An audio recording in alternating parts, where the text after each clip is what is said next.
नमस्कार, सलाम, सत श्री अकाल, वड़क्कम।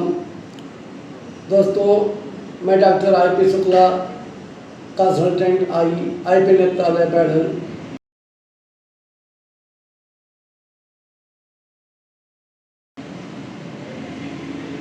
आई केयर आई चैनल में आपका स्वागत करता हूँ।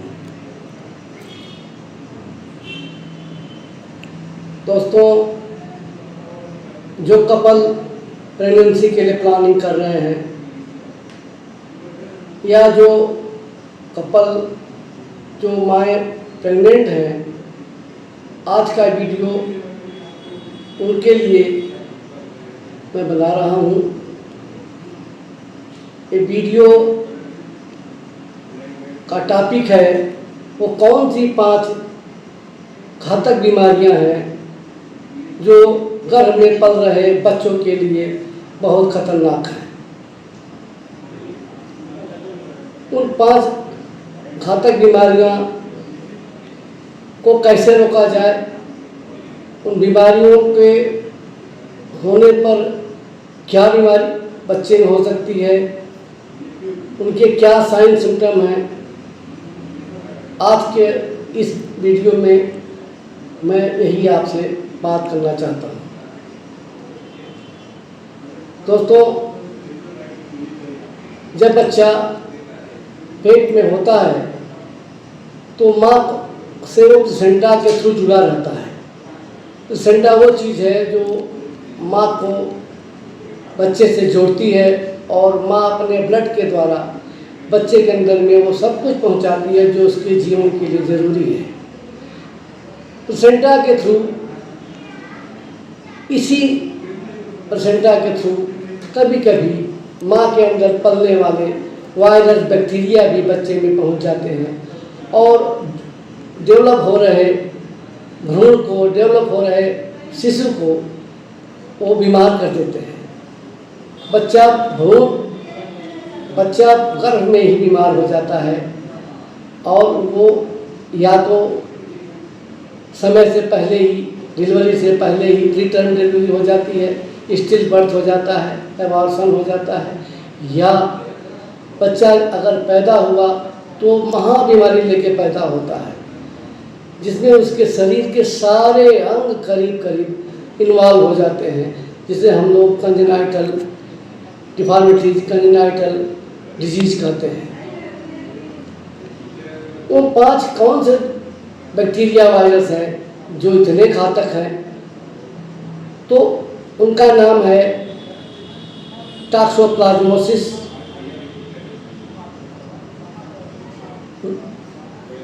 Syphilis, rubella, cytomegalovirus, herpes simplex. ये 5 बीमारियां हैं, ये 5 जीवाणु हैं, विषाणु हैं जो कि माँ के थ्रू बच्चे में पहुंच जाते हैं। प्रेगनेंसी का 3 फेज होता है, first trimester, second trimester, third trimester. First trimester में रूबेला होने का चांस माँ को अधिक होता है। अगर माँ प्रेगनेंसी प्लानिंग के पहले रूबेला वायरस का टीका नहीं लगवाई है, जो कि एक लाइव वैक्सीन है और उसको 28 प्रेगनेंसी प्लानिंग के 1-2 महीने पहले ही लगवाना चाहिए। अगर वो टीका नहीं लगवाई है और प्रेगनेंसी के दौरान माँ के शरीर में रसेस आ जाते हैं, रूबेला का इन्फेक्शन आ जाता है, टार्च टेस्ट अगर पॉजिटिव आ जाता है रूबेला के लिए, फिर बच्चे में cataract, retinopathy, cardiac problem, encephalopathy, hydrocephalus, microcephalus, ये तमाम बीमारियां बच्चे में हो जाती है। या तो बच्चा अबॉर्ट कर जाता है या पैदा होता है तो ये महा बीमारियां लेके पैदा हो जाता है, जिसका ट्रीटमेंट इस संसार में, इस दुनिया में बहुत कठिन हो जाता है। विशेषकर हमारे देश में जहाँ पे इतनी गरीबी है, लोग अगर प्रिकॉशन नहीं लेंगे समय से पहले तो इन महाबीमारियों का इलाज करना संभव नहीं है। सेकेंड ट्राइमेस्टर आता है, उसमें माँ के थ्रू जो वायरस पहुंच सकते हैं वो साइटोमेगालो वायरस है। साइटोमेगालो वायरस एक ऐसा वायरस है जो कि 2 श्रेणी में होता है। 90% लोग जो इम्यूनो कॉम्पिटेंट हैं, जिनको इम्यूनिटी पूरी है, उन्हें कुछ नहीं मालूम पड़ता, कोई बीमारी नहीं होती। लेकिन जो 10% आबादी है जो इम्यूनो कॉम्प्रोमाइज्ड हैं, जिन्हें एड्स हुआ है, इन्हें और बीमारियां हुई हैं, उनको साइटोमेगालो वायरस घातक बीमारी कर सकता है। और अगर माँ प्रेग्नेंट है, उस समय इन्फेक्शन हो गया, तो वो बच्चे के लिए साइटोमेगालो वायरस बहुत घातक है।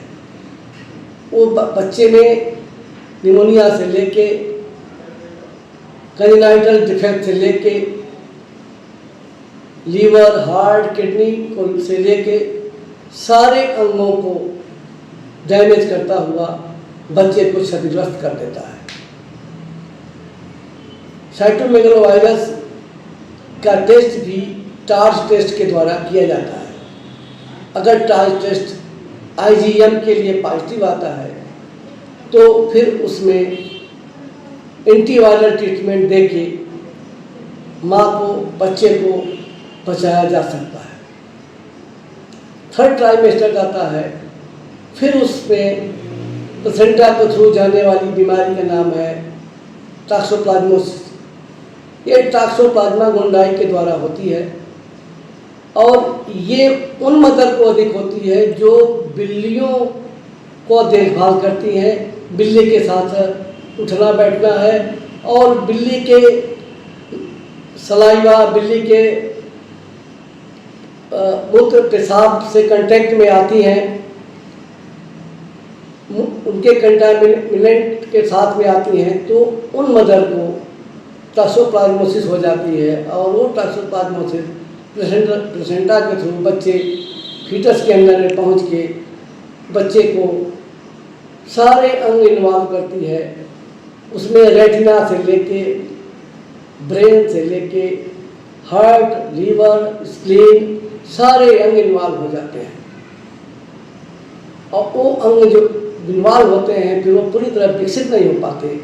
कभी कभी तो बच्चे का स्टिल बर्थ हो जाता है, बाउट कर जाता है, और जब पैदा होता है तो ये बड़ी घातक बड़ी बीमारियों लेके पैदा होता है। इसका ट्रीटमेंट, इसका भी डायग्नोसिस टॉर्च टेस्ट द्वारा किया जाता है और इसका ट्रीटमेंट स्पायरोमाइसिन, पाइरामिथामिन, सल्फाडाइजिन, ये तमाम ट्रीटमेंट हैं जो कि मदर को दिए जाते हैं और फिर उसमें कुछ बच्चे की जान बचाई जा सकती है। 5वां नाम है सिफिलिस। सिफिलिस एक ऐसी बीमारी है जो सेक्सुअली ट्रांसमिट होती है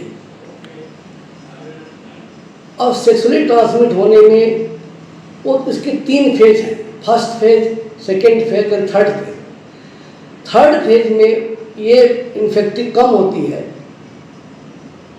ये मैन टू मैन टच में नहीं हो सकती। लेकिन फर्स्ट और सेकेंड फेज में अगर किसी को एक्टिव सिफिलिस है तो उसके सलाइवा के द्वारा भी, उसके आँख के आंसू के द्वारा भी, उसके शरीर के म्यूकस सिक्रेशन के द्वारा भी वो किसी को भी हो सकती है।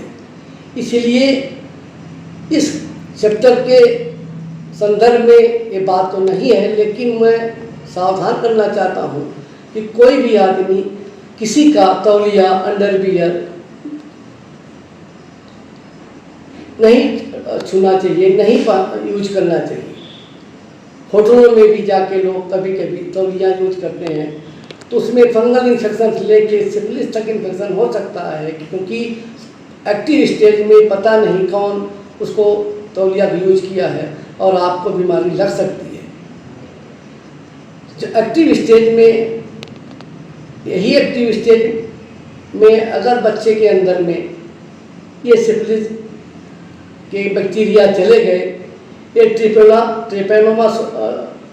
ट्रिपेनोमा नाम से का बैक्टीरिया होता है, स्पाइरोकीट होता है कि बच्चा के अंदर अगर स्पाइरोकीट सिफिलिस के बैक्टीरिया पहुंच गए तो उसके ब्रेन से लेके आँख से लेके लीवर, स्प्लीन, हार्ट सारे अंग इन्वॉल्व कर देता है और बच्चे को करीब करीब क्षतिग्रस्त कर देता है। अगर बच्चा पैदा भी हुआ तो वो chorioretinitis, bone deformity, rashes, pneumonia, keratitis, chorioretinitis, uveitis, तमाम बीमारियां, जितने शब्द आप मेडिकल डिक्शनरी में सुने वो सारी बीमारी सिफिलिस कर सकती है।